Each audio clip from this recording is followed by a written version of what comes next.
Right, do you want me to clip the audio for a change? Oh yeah, go on then.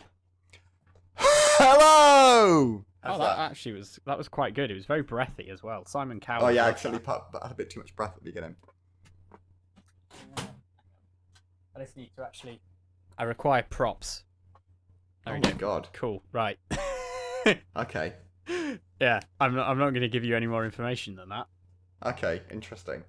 I'm guessing it's the product that you unboxed, but still, I'm intrigued as to what the worst unboxing experience is. Ah, well, you'll find Well, out. we'll soon find out. You ready for your intro? Do you want me to do the sync clap? Yeah, I'm just going to wing it. I have no idea what I'm going to say. Nice. Looking forward to it. Right, time check 10 to 9. 3, 2, 1.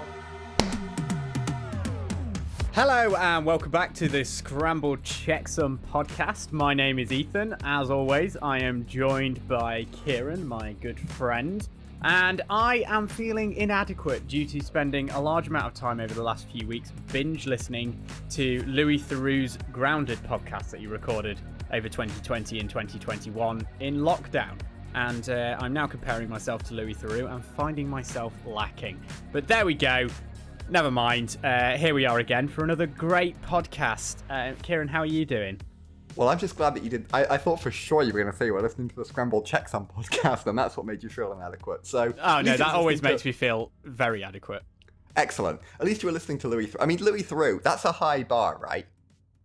Or is it Theroux? I call him Louis Theroux, but I've never heard him. It is Theroux. Okay, good.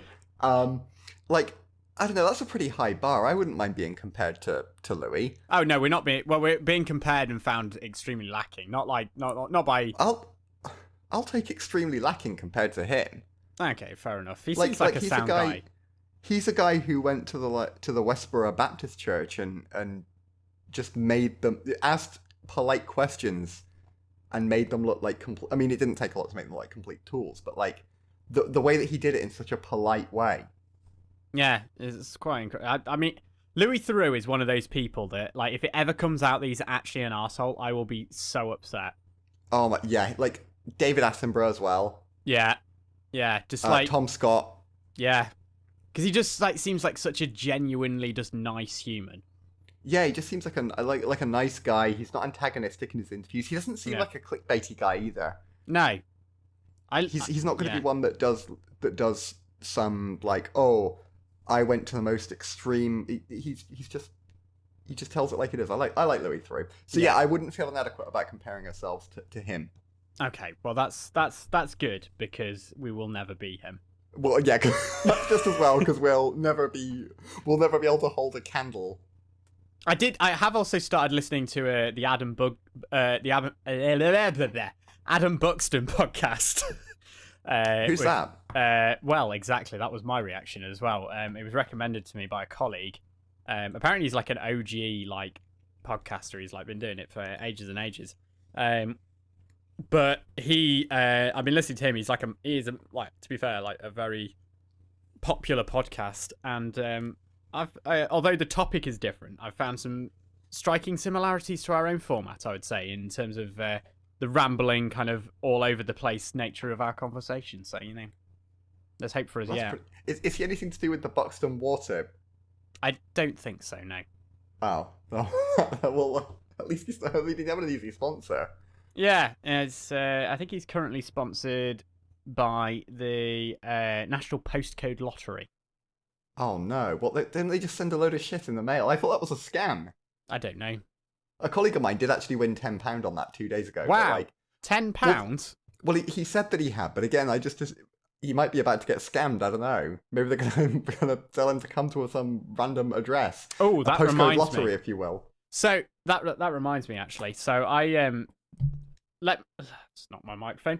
Let me know whether or not you think this is a coincidence. So, as alluded to, I want to talk about the worst unboxing ever. And by talk about, basically, I am going to perform the worst unboxing ever. The reason for it being the worst unboxing ever is because it's over podcast, so you can't see it. Oh, so it's not you're unboxing the worst unboxing. Well, it might ever. be. It's something I bought secondhand and I haven't opened the box yet. So So it could be saw this. could be terrible. But I saw this and assumed it was going to be the worst unbox. Like you had a terrible unboxing experience with the product, not that you were going to deliver the worst unboxing. No, yeah, experience. exactly. I did that deliberately when I typed it on the top of the you stock. deliberately hoodwinked me. Yeah, I threw you off on purpose. God, I'm reeling. So the postcode lottery, not a scam. Which I still can't.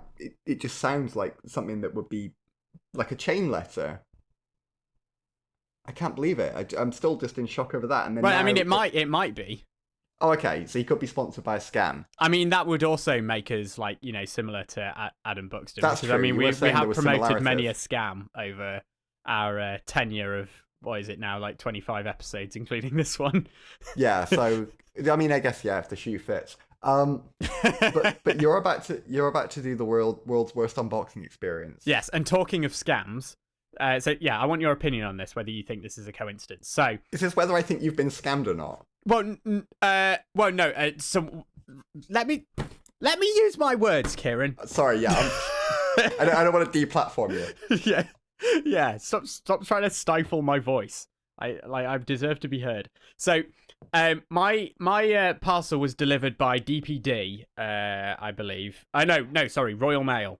It was Royal Mail. And I got the usual notifications that my parcel was dispatched, had arrived, been delivered, etc. Extra delivery fee you have to pay because they didn't put customs on it for an import. No, it's not an import actually. But yeah, anyway, that arrived. But then 4 hours ago, I received a text saying your parcel has been held and undeliverable due to an address issue. Please click on the link to update the specific address in time. Arrange delivery tomorrow. And the link is a tiny URL link. Always a mark of professionalism. Yep. And then underneath it says brackets. You must know. You must know is that delayed packages will be returned. Why is it they always use tiny URL? Close brackets and then. Have a nice day! ! That's quite friendly. This friendly to be Royal Mail. This text comes from 07757 926 523. In case anyone wants to. Ethan doxes people live.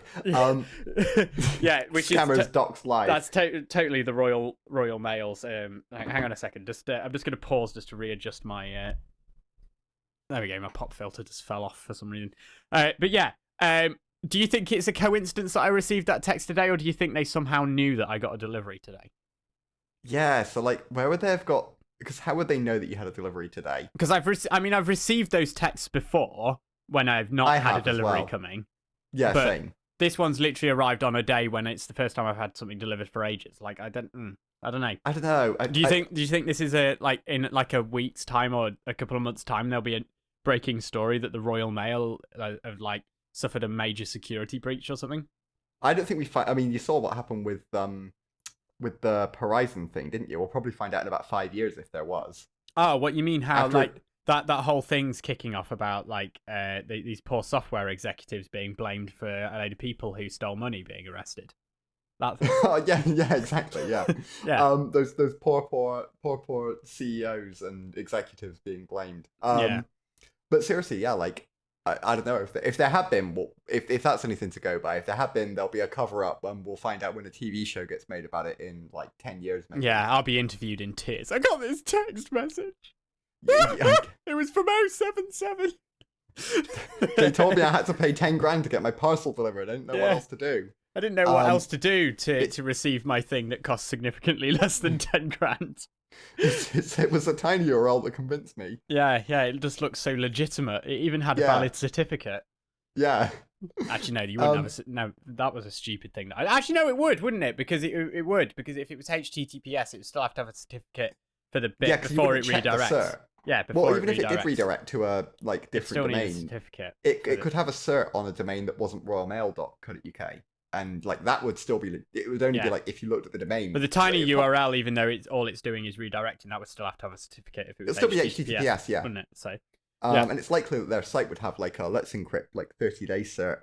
But it just you would see the URL. It would be some random URL, not the proper one. I'm more concerned as to why they use tinyurl. Like, as opposed to what? I don't know, just is it what is it? Bitly? well, not bitly, but like I just feel like a URL shortener. If it's not like so, the baller move would be to buy like. I don't know. I don't know what the domain names are like. I know they added all those top level. Royal. It'll be so ROYOL instead of AL. No. As in, like, Royal I think what you Mile. could do. Don't get any ideas from this if you're looking to scam people. But if you know how a load of companies have their own vanity URL shorteners now, Yeah. like youtube.be, for example. Yeah. I'd find if I was going to scam people like royalmat.il. If that's a genuine TLD, or like find a TLD that fits with that, or like royal.mail if it's available. Probably not. Royalmail.mail. And like use that as my URL shortener, not just like use a tiny URL. I'm doing some research, Kieran. I know this is dangerous. But I know I said I'd stop, but you can't stop him from researching. I actually have a really interesting article of that. If you go to ethan.research, you'll see. You'll need to sign in with Google to like validate that you're a human. But like I don't understand why they still use tinyurl when you could. That domain is available. Is it really expensive? Is that wait, no, it's not. It's not. It's one of those things where it's suggesting alternative ones. But oh yeah. I was gonna say know it got wrong, but like that's what no, I would I can get royalma.net. That's terrible. $15 for the first year. What the hell uses .net? Oh, all the classic sites, like. Can you think of a legit Tiscali website? .net. Can you think of a recent legit website apart from Minecraft that uses .net? Battle.net. That's true. That doesn't. That's not been in years, right? That's still being used, isn't it? It's probably still redirects to Blizzard's website, but there's like what website do you go on that's legit and you put .net? eu.shop.battle.net. There we go. It's still in use. No. Wow, they still use .net. But yeah, like that's what I'd do. If I was gonna run a scam, I wouldn't use tinyurl. I'd just have my link be like a what looks like a corporate vanity URL shortener URL. Yeah. Because like they're all doing it, but then it makes it easier. Well, you never know though if they're buying up domain names like someone at our previous employer. They might have every company might have already bought every shortened ones, even if it's ones that they're never going to plausibly use. Even ones that are never going to plausibly be accidentally typed. You've got to cover all the bases. Yeah, you want to make sure. And also you want to make sure that the domain registrars don't go bust.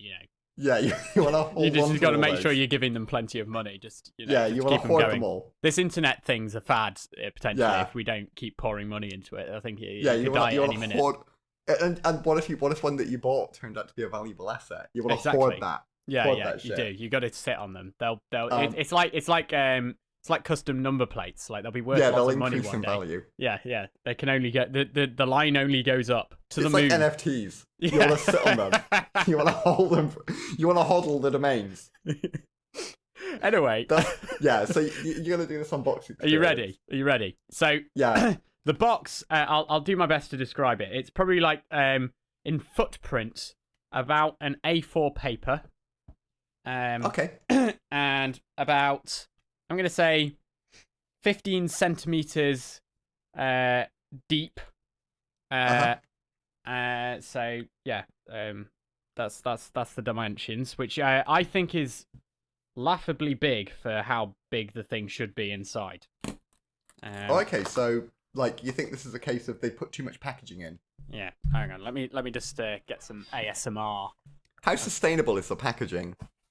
Well, it's using classic parcel tape on a the brown one. Cardboard, yes, on a cardboard box. How's that? Have you cut yourself yet? No. I nearly did just then. That would have been... Yeah, careful. Don't put it above your leg. We've heard that story before. It's okay. I'm just gonna slice right through the box. I'm using some very blunt craft scissors. So that sounds like the safest way to do it. The blunter it is, the safer, because you have to put on more pressure. Yeah, and I'm cutting towards myself, so that's... Yeah, that's the way to do it. There we go. Okay. Okay, scissors out of the way. Okay, we have immediately quite a lot of that large bubbled bubble wrap. Interesting. You don't see bubble wrap too much anymore. That's the premium kind, though. You're supposed to whisper in between. That's quite unsettling. I find all ASMR unsettling. Is that not what it's supposed to be like? Relaxing unboxings to. Well, don't worry, Kieran, because it's 100% recyclable, reusable. What is the bubble wrap? Yeah, apparently green air wrap. It says I am made from 50% recycled materials. Recycle me, make me into something new. Well, you know, they could have used paper, but you know. You know what you have to do? You have to build something out of that bubble wrap so it doesn't go to waste. Who do you think the vendor is that or the retailer that this is from? Okay, it's either eBay or CEX. It's CEX. Bang on the money. Knew it. WeBuy.com. WeBuy.net. Sadly not. So it's in a rather battered original packaging is what's inside the box. You want to What condition was it? Hazard in what grade? Grade A. Grade A, okay. Do you want to hazard a guess at what it is? So great. Can you give me a clue? Because all I've got so far is it's in a paper-sized box. It's well, that's the size of the box that was containing it. The one that I've got now is probably too big. A little bigger than an A5 box in footprint and probably 8 to 10 centimeters in depth. Okay, I'm going to need some kind of clue.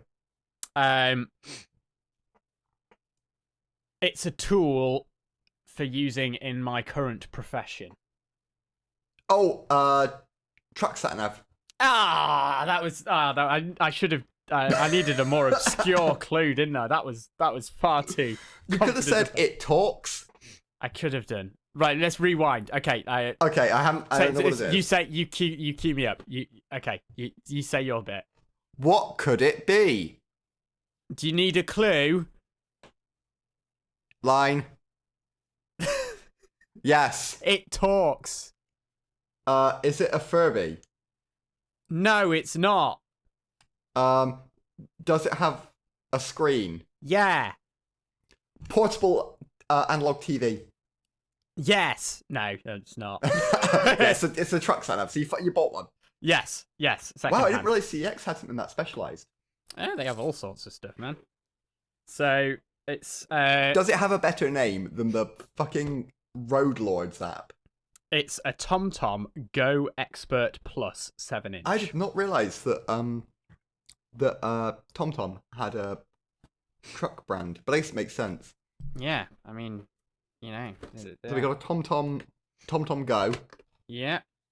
Is it as chunky Oh wow! as the old It looks were? like it might have actually never been used. It's still got its original manufacturer's like peel off screen protector on it. Oh, that's never been used, unless it's one of those like psychopaths that doesn't ever peel them off of the It might have screen been one of device. those psychopaths. It must have been used. Like yeah, that I got a real problem. Like I don't mind people. I mean, I say this. I do mind people that. Oh have, no, like, it's definitely been used because it's got it's powering on straight away. Oh, that's sick. Did you hear that? I didn't. Do they still have the like drum sound? Yeah, that's what. That's nice. I tried to get it to the microphone in time, but I think it just got the end. Discord probably cut it out anyway. I'm sorry, but that is sick. Keeping a screen protector on a device like that on the screen. Discord's shitting itself again. I did hear what you said, but you've got all choppy. Okay, well we'll do what we can. Oh no, battery nearly empty. What's your people that have a device that doesn't have a screen but that keep the plastic protector on it? Oh my god, I'm editing Ethan. If you're listening, just cut to the Discord audio for Kieran for that last bit, just so you can see how bad you're hearing Kieran perfectly clearly and going, why can't Ethan understand what the hell he's saying? It's like, can you hear me? Okay. Yeah, you're fine. What the fuck is going on, Discord? That's super. Am I okay now? Right, let's do an incredibly meta thing. Let's both carry on recording, but close Discord, and we can give our own commentary, and it'll be in the opposite ears. Oh no, for how long? While we just reboot Discord. Okay, go for it. Okay, I'm just gonna disconnect and. What do you want me to talk about? Wait, no, you do it as well. I don't know. Let's just talk, and there'll be Okay. two completely disconnected things probably going on in each ear for like 5 seconds. Go for it. Okay, let's go. Okay, I'm pressing quit on Discord. Welcome Discord to the has meta quit. episode of the Scrambled Checksum. I'm going to go over to the Windows menu. Ethan's I'm buggered using off, Windows so I can 11. talk I've to you clicked about on his Discord. sat-nav that he's bought. I'm getting that fancy. Now, Discord is because it's a updating. TomTom Discord's device, starting. I'm going to guess Here it you're going to goes. have to pay a fortune for updates going forward. It's and he's asking gonna me if get I want to absolutely hosed on it. reconnect. Or it's going to be that his there we device go. is Oh, way here out of it is. date. Here it is. I'm back with Kieran. Hello. I was just talking about how great your purchase was. Ah, right. Okay. Cool. Did you restart Discord as well? Did it go successfully? No, I didn't. Oh, I thought you were doing it as well. No, I just carried on. Oh. I assumed it would be fine. Wow. Okay. Cool. I should have said If it something comes back disparaging again, I about will. you. I should have said something disparaging about your character. That's Yeah, I totally unfortunate. didn't. So what's your take on people? What I was trying to say before. What's your take on people who keep the plastic on their non-screened device? So like, you know when you'll see someone with a phone on their desk and it's got the plastic on still, but not on the screen, and it's got all a bit ratty. It's like peeling at one corner, but they won't commit to peeling it off. I feel like I should be diplomatic about this because I know there's I don't know whether I know there's a stereotype. I've seen it in many a sitcom or YouTube videos by like Asian Americans that there's an Asian Norwegian guy who I watch on YouTube who's always going on about the stereotype of Asians, particularly like Chinese people and Japanese people don't remove the plastic from products because then when they sell them they peel the plastic off so it looks newer. Right. So I don't want to start a controversy. There's no controversy. Or maybe I do because it will draw listeners. I don't think it's I could be wrong, but I don't think it's. I mean, that's quite wise actually. There's thought behind that, and if that's the reason you're doing it, well, then many people turn to Eastern philosophy, don't they, for wisdom? But I feel like you're hampering your own enjoyment of the product for the sake of selling it on, and if it's something you know you're not going to sell on, then why look at something? Ah, bugger! I just missed it. Did you hear it that time? No. Damn it! I just powered it on it. I'm gonna have to power it. We'll get it. We'll get it. I think I heard like 1 second of it. I didn't realize it was going to power itself straight on as soon as I plugged it into power. That's quite impressive. But yeah, what's your take on people who leave the plastic on stuff? Sadists. Yeah. Yeah. I've done it before on my PC case. Actually, I've got like a part that slides out. Oh, Kieran! No. It's on a very small part. And I left it there for a long time. And I was like, this looks absolutely hideous. Yeah, because it inevitably starts peeling, and then it gets dust under it, and yeah, like, I was like, just buy a proper screen protector.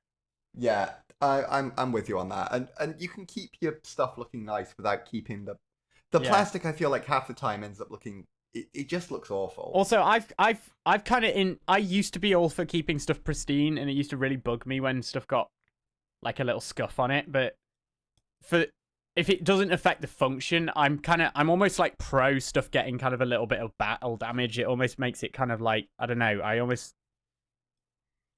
don't know. It's like when you get the first scratch on your car, isn't it? It's like it's absolutely crushing, but then you're less tentative when you're driving. I don't know. Yeah, but like, I mean, I like that some of the stuff I've owned for a long time has some battle scars on it. It's kind of like makes I almost have more sentimental attachment to it because of that. Yeah, like my old work laptop, for example, had a dent in it. Yeah, from the factory. Yeah, weird. But it was nice still to look at. It was still nice to look at. The beauty and the imperfection, you know. So how's your TomTom looking? Is it alive? It works. Yeah, I'm going to boot it up again. You ready? Yeah, always.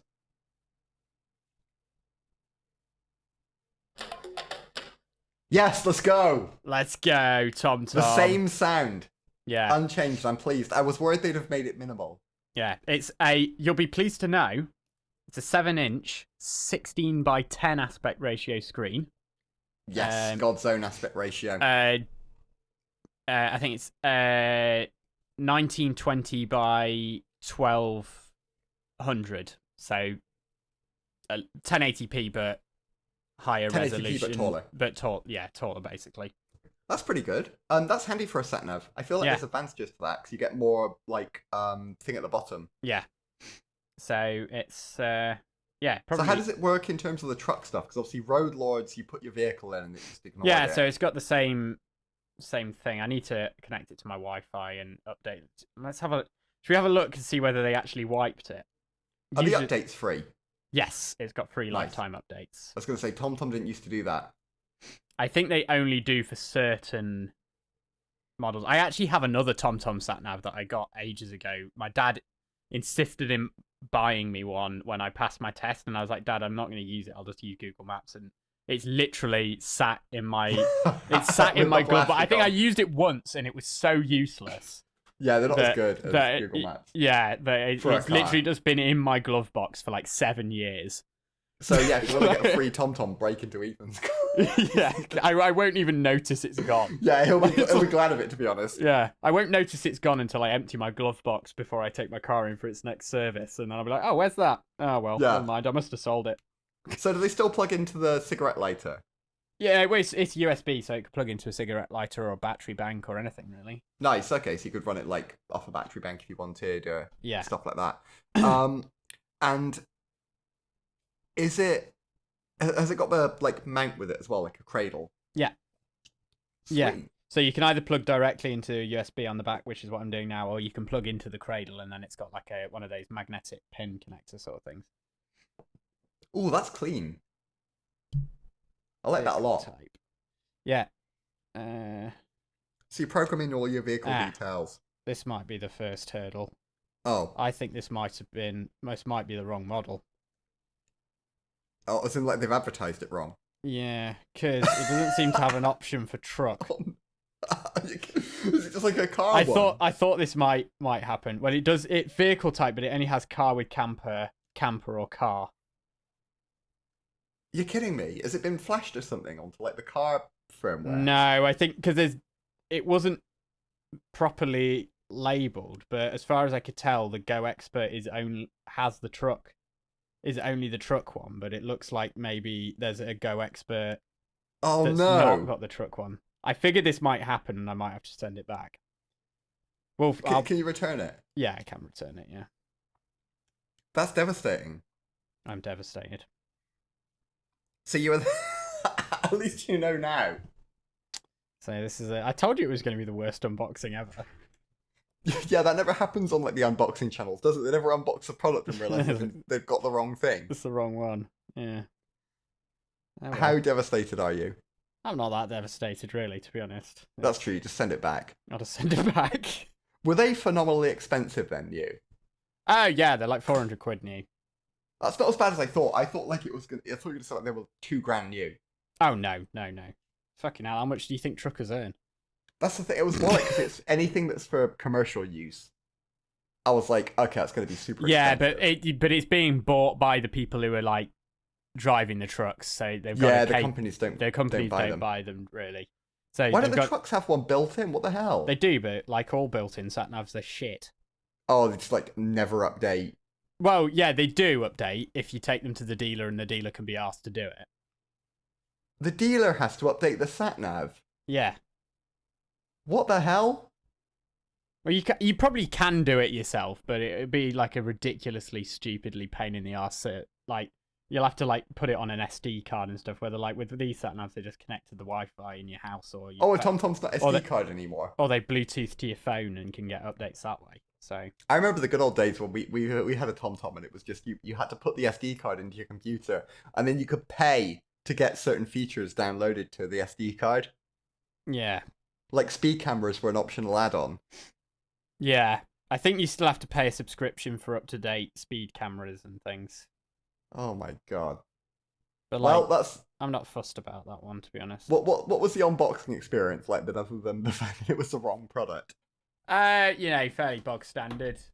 Bog standard. You opened it up, You turned open it it on, up, realized the product was wrong. Yeah, standard really. Yeah. Like the last time I unboxed an Apple product, I was like, oh fuck, why have I bought another Apple product? Okay, send it back. When you bought that Vision Pro, you were like, oh, for God's sake.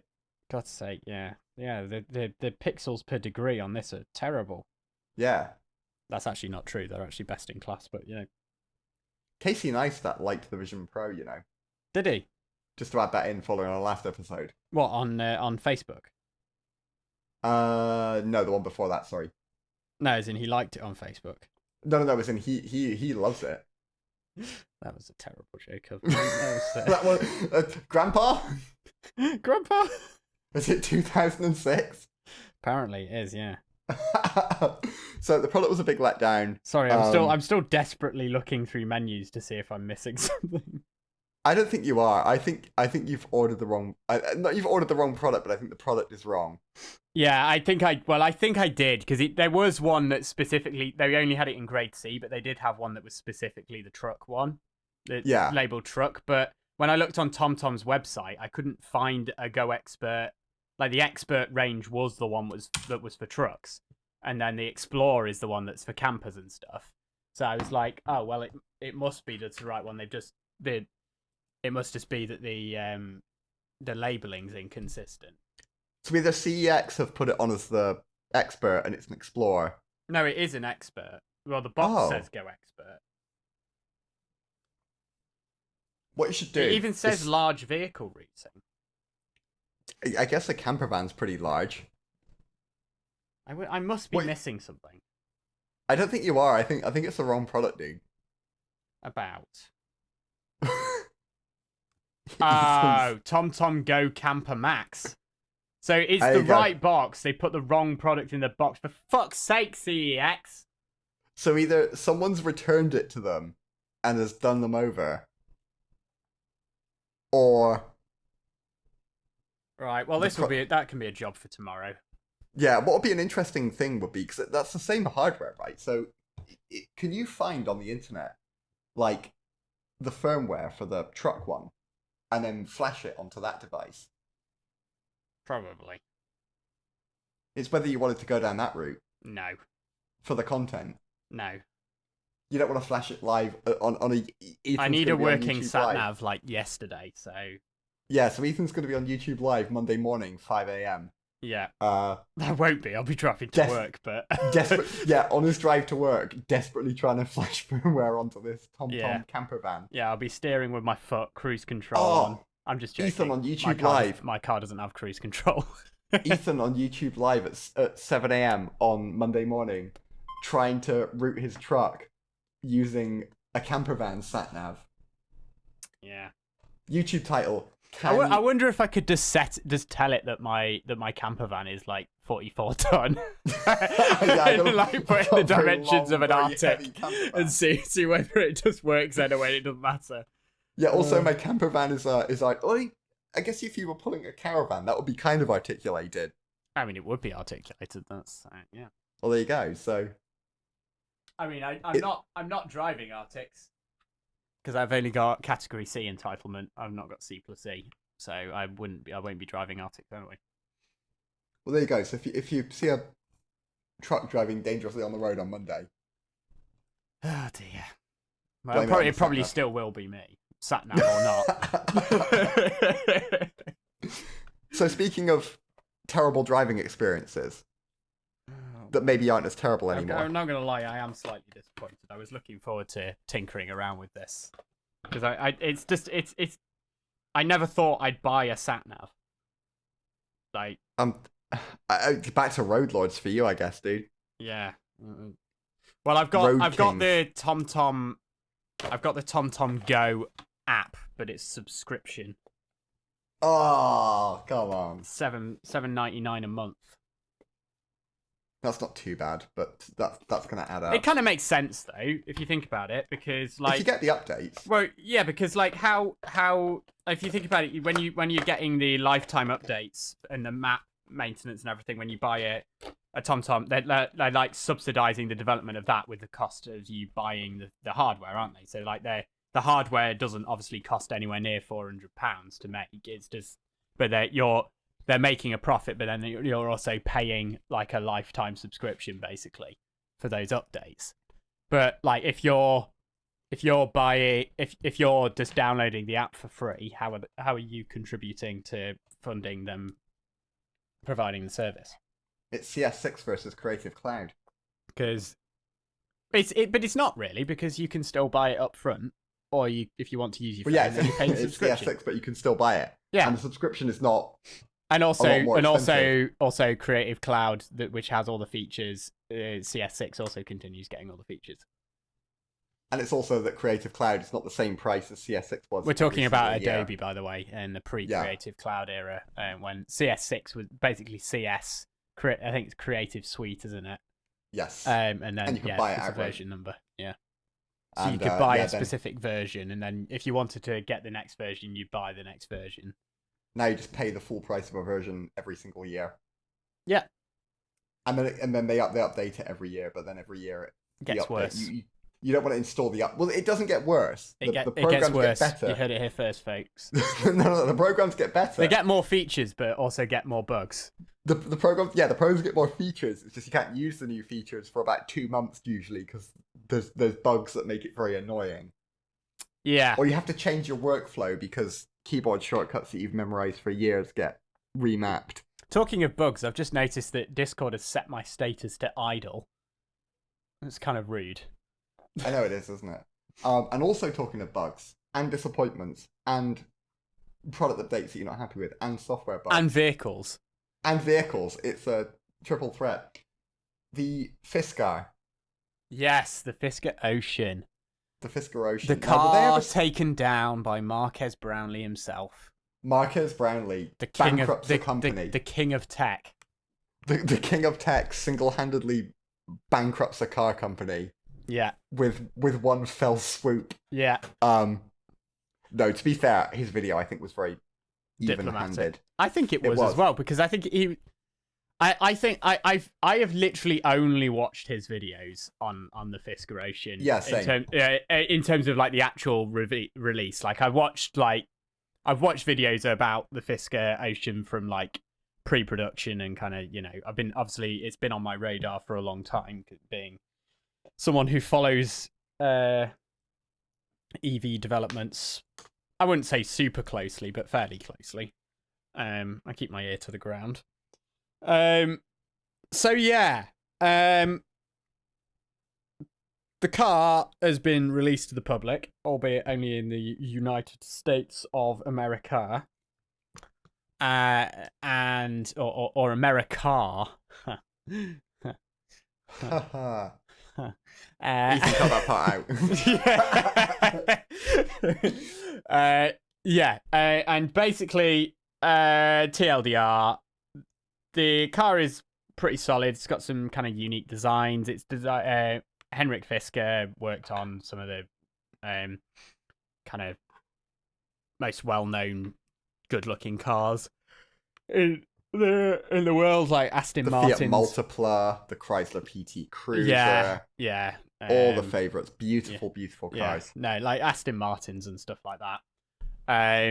And yeah, I think the car in its design looks kind of a bit like a Range Rover Evoque had a baby with a BMW iX.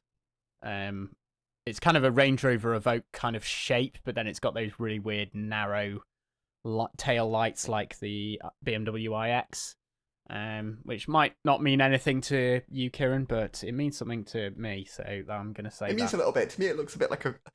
See, I don't know if you share this opinion, but I really hate the crossover design. Yeah. They're hideous, right? Yeah. That's stupid. And I feel like stuff like the Rivian is a lot more futuristic looking and exciting to me. So I don't like how it looks, to be honest. Yeah, I don't like how it looks either, but I don't think it looks any worse than most crossovers. I think it looks... No, it just looks like a crossover, and it's got some cool, terrible. legitimately cool design features, like the fact that I think they call it California mode, where it can, literally all the windows apart from the windscreen can roll down, and it's got the sunroof and everything, and which is kind of cool and generally fairly well built. The problem is the software. Here's what I don't get. Two things that I didn't get about it was, first of all, the hate that Marquez got for his video, because it wasn't like his first video was a complete, like, he didn't crap all over it. He was very fair, I think. Like, he said that parts were good, he said the software was, and he can only review the car that he's been given. yeah. If he's been given a car where stuff doesn't work, if he didn't tell you that, I'd be Also, frustrated. I think saying that he sank the company, I think, is very sensationalist. That is very, like, it's like, he's far from the only person who had basically the exact same thing to say. and if he did sink the company for his criticisms, then it was going to sink anyway, because he didn't lie. No, It was like he made stuff up. He didn't say, like, oh, this car's a piece of crap and the build quality is shit and it doesn't go. He said, this car that I have, the key doesn't work properly, there's a ton of software bugs, and some of them I think are dangerous. And I don't think anyone could... If you disagree with that, then I don't think your purchasing decision will be affected. Yeah. I think the thing that's so... Like, it's basically like cars... it's shit. The hardware's ready, but the software is still in beta. That's what I also don't like... They're masquerading as final shipment, whatever. That's the thing. And I don't like this thing what's it called? Is it commit? What's it called when you're not beta anymore? Oh, like release. Release. That's what I'm looking for. It's like, the thing is, I don't like this whole thing of cars as software now, because that to me, like, the whole software development mindset that certain startups have of, like, test in production, for example. No, I know no one uses that terminology, and like no one says like, oh, we're testing in production, but you know, like how some startups, like, they do the Facebook thing, like, oh, we move fast and break things. Oh, and it's like game development went that way, where it's like you buy a game and you assume it will be broken on day one, which is a crap situation because it didn't used to be that way. And I want cars to go the same way, where you buy a car and it's shit for the first year of ownership, and then it gets software updates that fix a lot of annoyances. Yeah, I mean, it shouldn't be like that, because I think the software on a car. I was about to say it should be more comparable to an operating system on a computer, but it literally is an operating system. So it's like you wouldn't get, say, like HP or Dell going, here's our brand new laptop shipping now with Windows 11 Insider Preview. Like, like, that wouldn't happen, would it? So, like, and that's basically what they're doing. And it's also that you've got people are used to cars being something that you buy, and it doesn't need updates to keep it, like, to make it work. It's fine. I don't mind cars shipping that need update that will get updates and that will give them new features, but they should ship with everything working. Yeah, it's like fundamental things of the car shouldn't need an update to fix. It's like it is just like game development, isn't it? Where it's like it used to be you shipped on a cartridge, and if there was a game-breaking bug halfway through, people wouldn't buy it because they would get wind of the fact that you couldn't finish the game. And then games became something you could update over time. So you could release a game that was a piece of crap to hit a release date, and then you could be like, well, this is day... And then it's like, how do you review that? I know game reviewers have talked about this, where it's like, you review a game on day one, and then you could review... Like No Man's Sky. Everyone hated that on release, and now apparently it's good. Cyberpunk.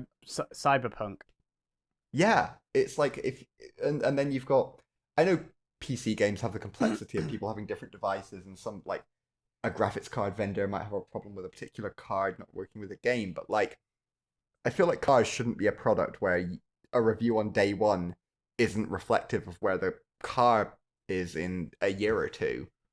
And I think, and yeah, that's where I think Marquez was totally fair to say, hey, this stuff's not working on the...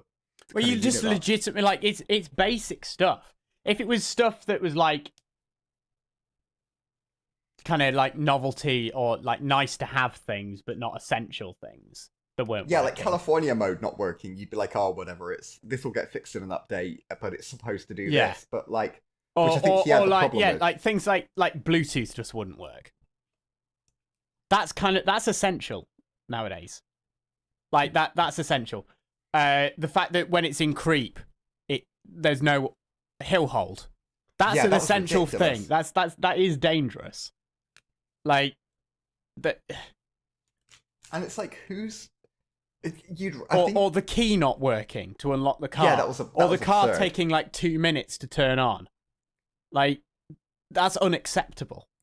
Yeah, it's like, who's testing these cars and saying like, yep, good to go? Like, even Well, I think they must have just been so desperate financially that they needed to get stuff out that they must have just gone, well, this is our best chance, so we've got to ship it.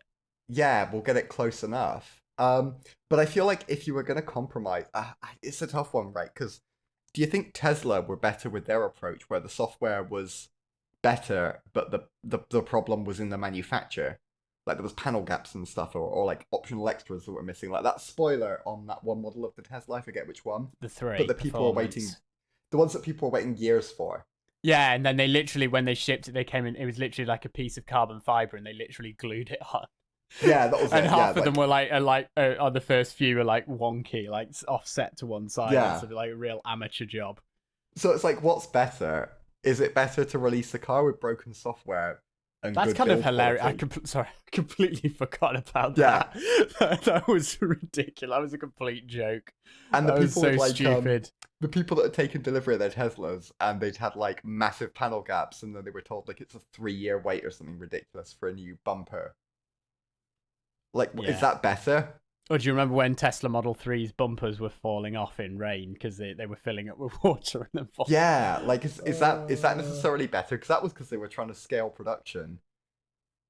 I don't really know, because that requires you to go to the dealership to have it installed, whereas software you can at least do over the air, although Fisker fucked that up, didn't well, they? Part of what was broken in the first software release was the over-the-air software updates. That was ridiculous. That wasn't working across, from what I understand, any car. That seems to be quite a common stumbling point, though, to be fair. Even with, like, legacy automakers, a lot of them are like, oh, yeah, we're going to have over-the-air software updates, and then they've tried to push the first one, and it's not worked, and they're like, shit. And then they have to physically install a new software update to fix the problem with the software update. That is absurd. That is very funny. Why would you not just put, like, a USB port in the car, where, like, a user could at least download firmware to, like, a USB stick? They're worried about people. Okay. I'm gonna actually take maybe an unexpected hot stance take on this. I actually don't think that would be a good idea. What would you be worried about? Because so you can do that on some cars, like when, and I'm totally fine with it when all you're updating is the infotainment system. But these software updates are not just like the software that runs on the infotainment system. They're literally the entire, like, they're updating firmware that is like critical to the operation of sensitive electronics within the car. And like if it got corrupted, it could like legitimately cause a disastrous crash, or like the car to burst into flames or something. That's fair enough. Then who do you blame for that? Yeah, that's like, so you don't want to just leave a user to use a memory stick that might, flip a bit, or 128 terabyte one for or just £4. brick the car, or like. What I didn't understand though was I'm sure I heard in Marquez's video that the Fisker, in its most recent update, allowed you to install or allowed them to install software updates on it when the car was plugged in. So from what I understand, previously the car had to not be plugged in for you to install updates. Fantastic. Which, like, that feels like the opposite of what you want. Oh yeah, it absolutely is. It's like the car's dwindling in battery and it's trying to install a critical update. To be fair though, like, to put it in context, so the computers in a car definitely don't use any more than like a desktop computer would. Which we're talking, so like right now, my entire setup is probably drawing at most maybe 150 watts, and like compared to the draw of an electric motor, if you're cruising in your average electric car at say 50 miles an hour, you're probably pulling 2 to 3 kilowatts. So a lot more than that. So like the in context, the size of the battery that could like run that computer for days on end. Plus, strictly speaking, they don't turn off right ever Not completely. They kind of go into... because they still need to be able to heat the battery if it's too cold, right? Yeah, they're in Or- standby. Yeah, but they can still run critical systems. Like they'll run the heater if the battery gets too cold. But your petrol and diesel car are exactly the same in terms of you can't leave them sitting indefinitely because the petrol goes bad. Well, not even that. Like the computer systems are battery. always on. How do you think it knows when you press the button on your key fob to unlock it? Yeah, exactly. You got battery like you can't leave one sitting for months and it'll just turn on. Yeah. Spoiler alert: those barn find videos where they do that are usually faked. Yeah. Yeah. I think, right? Well, you can put fuel stabilizers into the fuel and then you can sometimes save old fuel. It's more that when they like, oh, we found this car that's been sitting in this barn for 50 years, and they just show it like turning the key and it starts. That's completely bollocks, right? Oh yeah, probably. You need to at least charge the battery, if nothing else. It might be a legitimate barn find, but they might have, taken it away, done some work on it, then put it back in said barn, and then... Or, like, plug the battery into a charger and replace the fuel, or put some of the fuel stabilizer in it, or use... Well, I forgot the name. Yeah, it's very unlikely the battery wouldn't be fucked. Yeah. Or, like, what's that spray they use to start a car easier? Easy Start, or Easy whatever Start. it's called. That wouldn't make a difference, though, if the fuel was bad.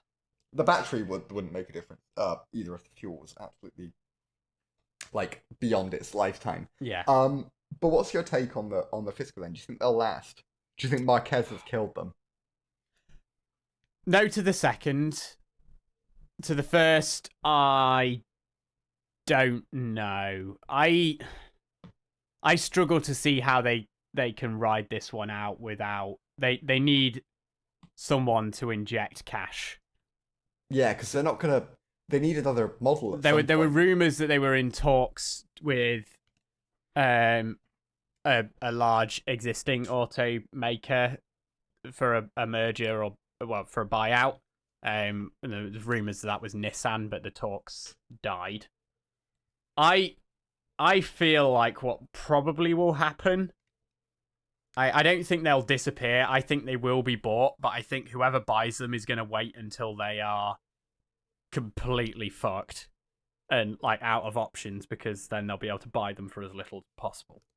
Because it's not like a Nikola situation, is it, where they have nothing? Nikola have turned around, though. I know they've come back and they're genuine now, right? Yeah, which is so weird to me. But they had nothing at the point at which which is they had hydrogen trucks that could roll down a hill. Yeah, they literally didn't have any technology whatsoever. But they've somehow turned around and are they're now actually delivering trucks, which is just like, wait, what the fuck?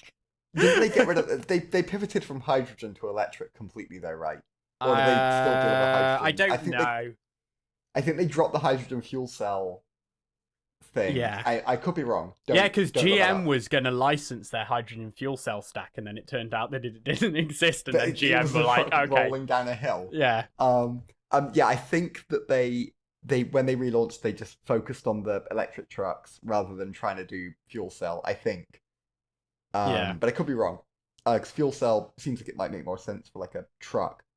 Well, you say that, but it's increasingly looking like actually battery electric might work. I mean, that's the thing when you actually invest in tech instead of just investing only in marketing. Yeah, because I mean, there's quite a lot of electric trucks coming onto the market now, like Volvo, DAF. I have actually had a little bit of experience with a DAF, 18-ton.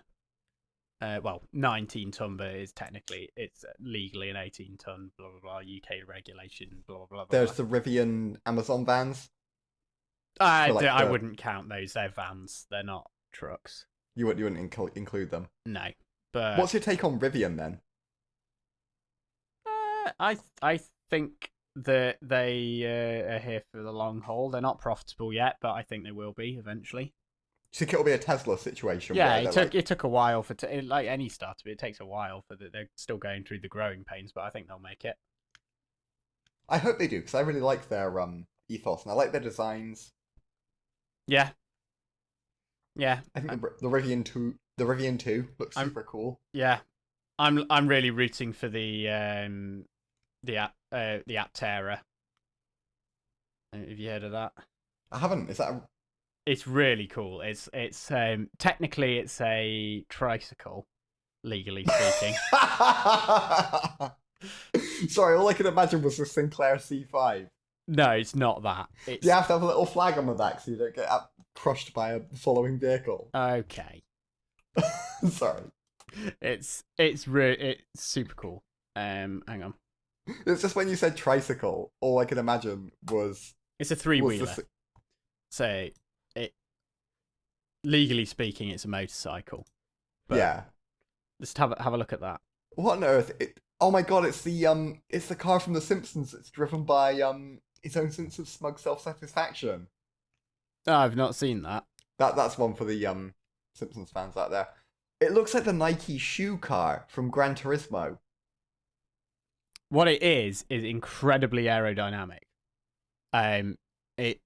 It's aiming to get 10 miles to the kilowatt hour, which, for context, well, one would mean on a battery the size of the battery in the until recently flagship Model S, 100 kilowatt hours.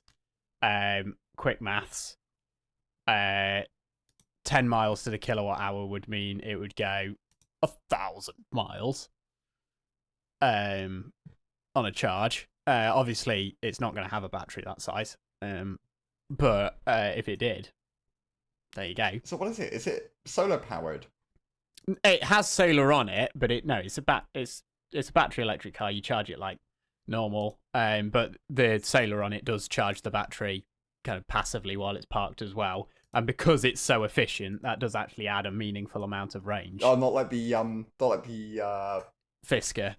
Fisker one. It's like it has 3 miles, whatever it was, in a week. Yeah. So yeah, just for context as well. So miles to the kilowatt hour. So you measure the capacity of, you measure the capacity of a battery in an electric car in kilowatt hours. So that's kind of like the equivalent of measuring the fuel capacity of a car in liters or gallons or whatever. So miles to the kilowatt hour is the metric for how efficient it is. And for context, it's considered an electric car is considered really very efficient if it can get 5 miles to the kilowatt hour. So we're talking like the Tesla Model 3, the Hyundai Ioniq, not the Ioniq 5, the Ioniq is in the original Hyundai Ioniq. Cars like that were getting around the 5 miles to the kilowatt hour. Most kind of smaller EVs sit in the kind of 4 miles to the kilowatt hour. They're not quite that efficient. And the bigger ones, like we're talking like your Audi e-trons and Mercedes EQE, etc. They tend to sit in the kind of maybe 3 miles to the kilowatt hour. And then the big trucks like you're getting in the US, like the Rivian and the F-150 Lightning, they're more like 2 miles to the kilowatt hour. So 10 miles so in summary, 10 miles to the kilowatt hour is really, really good. That's amazing. That's like not very safe. Well, I can't comment on the safety. It's going to be crash tested and everything, same as. I'm sure compared to a motorcycle, it's very safe. What's not looking safe about it? Like the crumple zone doesn't look very big. It's probably at least the same size. It's probably, in fact, it's in terms of actual crumple capacity, it's probably bigger than the crumple zone on my car. And I'm struggling to see because there's no combustion engine in it. It's literally it's literally just crumple zone. What about the side impact? It's got a door, like any other car with a crash bar. I don't know. It looks like the Ariel Atom, but with 3 wheels. I think the fact that the wheels stick up on the side make it look vulnerable, but like in reality, like it's there's nothing about it that would mean that it's less susceptible to damage in a crash or killing you in a crash than any other car. Give me a little bit of what I will say is it's bigger than you think it is. It could well be as well just my cynicism. but it's giving me Silicon Valley VC vibes. This website. Well, okay, right. Let me just to put this into context. This is a car that is very far into development. Like we're talking, it will be in production the end of this year. I'm not so much worried that it won't exist. I'm worried more that it's like this feels a little bit like something that only makes sense if you live in California. It's giving me like tech bro vibes.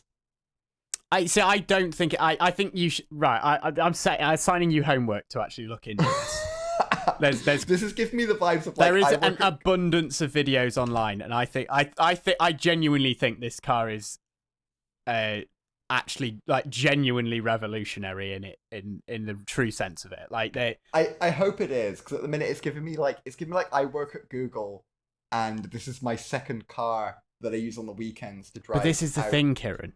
This is the thing. This car, yeah, will be able to. This will be the cheapest car to run in the world. Like, is that based on the solar? No, this is like even if it didn't have solar, this car, even if it only gets 8 miles to the kilowatt hour or 7 miles to the kilowatt hour, it even compared to any other electric car, you will be paying so little in fuel, and because it's so efficient. It can go really far on a charge from a smaller battery, which means you get, when you rapid charge, you're getting more miles quicker. Even if you're charging at the same level of kilowatts as like a Tesla, you're getting more miles per minute, which is what actually matters, not how many kilowatts you're getting, because it doesn't need as big a battery to do that. So even if you completely ignore the solar thing, which I do mostly, I mean, it's, in my mind, the solar thing is a bit of a gimmick, really. What it is a really efficient electric car, but also one that's quite nippy. It's light and just fun and unique, and actually I'm sure quite it's very practical. fun, and I'm sure it's very unique. My worry is that it's going to be very fun and unique for if you live in California. Nah, I think it will actually be very usable, because it's a 2-seater, but it's got a decent sized boot. Like, how often do you have more than 2 people in your car, Kieran? I put stuff on the back seats quite often. Yeah, but you could just put that in the boot, couldn't you? I don't know. I don't know if it would fit in this boot. It's quite a sizable boot. Watch. Are you still on the website? I'll need to do further investigation. Look at the one. There's a picture of someone sat in the boot. I saw it, but they had the big tent on the back. Yeah, but look how big that person is compared to the vehicle. I think if you look at that, I think that tent sticks out a bit. That's not impressed me that much. Yeah, the tent sticks out, but if you look how big the person is compared to the car, it's actually quite a long car. If you look how big the car is compared to her, but that's the an footprint, shape. The footprint of that car is bigger than my Toyota Aygo. I'll do the research on it. I'll do the research on it, and in the meantime, I'm gonna base my decision entirely on whether or not their website's chatbot can give me a recipe for a cake. Okay. Because that's always a Kieran, good test. you can be a hater. I'm not in the a hater, meantime, I'm skeptical. If this I'm car ever cynical. comes to the UK, I am 100% going to buy one. But it costs $30,000. Yeah, it does now. What will it cost then? Well, once production ramps up, hopefully less. Economies of scale and all that. I don't know. I'm very. It could just be because I'm cynical. In fairness, it passed. I'm the pretty cake cynical recipe. as well, but I think as startups go, I've been keeping up with the development and everything, and they are basically they're at the point now where they're building up their supply lines now. Basically, they're building their supply chain and doing pre-production testing and stuff. Basically, now they're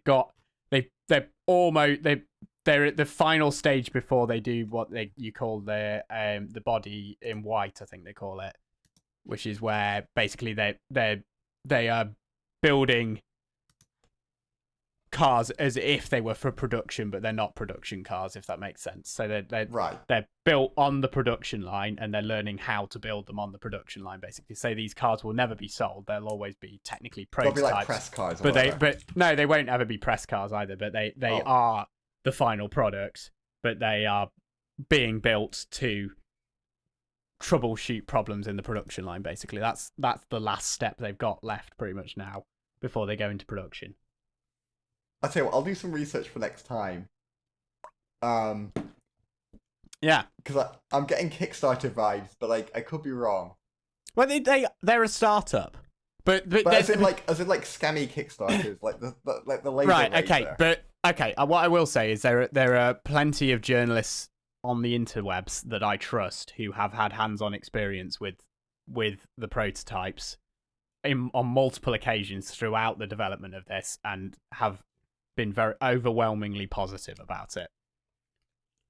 I will look those up, including one who I have met in person and have shook hands with, and I personally see as somewhat of a role model. But take that with a pinch of salt, because I also used to think a certain line of Sebastian was somewhat of a role model, and we all saw how I will form a more informed opinion for next time. Okay. Check out the videos by Transport Evolved. I will watch the videos. I will form a more informed opinion. Transport Evolved. Nikki from Transport Evolved happens to be his head person, by the way. Okay. She chased me down in a corridor at Fully Charged Live. That sounds more troubling than... No, so what happened... Okay, this is the story. I will remember this forever. Basically, I was at Fully Charged Live in, I think, 2019. They basically had a thing where they said that if you saw, well, they rented a Tesla, and they basically Fully Charged Live. It was at Silverstone that year, and they had electric vehicles. People volunteered to use their electric vehicles to taxi people from the car park to the event hall, including the Tesla Owners Club. Transport Evolved rented a Tesla, so they decided to get involved with that, because they're based in the US. Even though they're British, they're in the US, so they rented a car when they came over to the UK for Fully Charged Live, and they said basically if you happen to get in our Tesla and you do their signature sign off, which is keep evolving, with a little salute, they'll give you some swag, basically. So I saw a couple of members of the team, but not Nikki, the main lady. What they were walking past me in the corridor, so I just went keep evolving as I saw them, and they were just like saluted me back. I didn't think any more of it, and then I walked into the event hall. Next thing I know, Nikki Gordon Bloomfield, the one and only, comes running across towards me, going, "I'm so sorry, I missed you. I'm so sorry, I missed you." I hadn't even seen her. I'd just seen the others, and then I was just talking to her for like 5-10 minutes, and it was really wholesome. And she's a legend. So that's pretty cool. Yeah, she's just a really like genuine, just kind of. I think, yeah. I think she wears her heart on the sleeve way too much, I think, on YouTube, is my opinion, and I think she gets a lot of stick for it. But I think my observation is she's a genuinely just stand-up human being, and yeah, just sound person.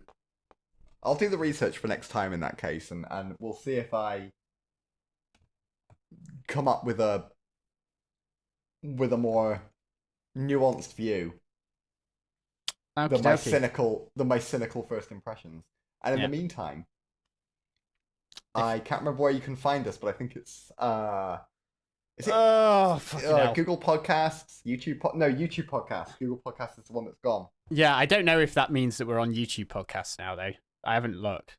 I think we are. I saw the playlist said podcast. Oh, but that's from before they switched over, though, because like I set it to podcast because that YouTube had a podcast thing before, but I don't know if that's the same as the YouTube podcast that's taking over from Google Podcasts, because they've... Oh, that might just be another in classic thing. Google form, they've communicated nothing. Right, yeah, of course. So just find out from third parties. But where you definitely can find us is YouTube, whatever platform you happen to be listening to us on now, obviously.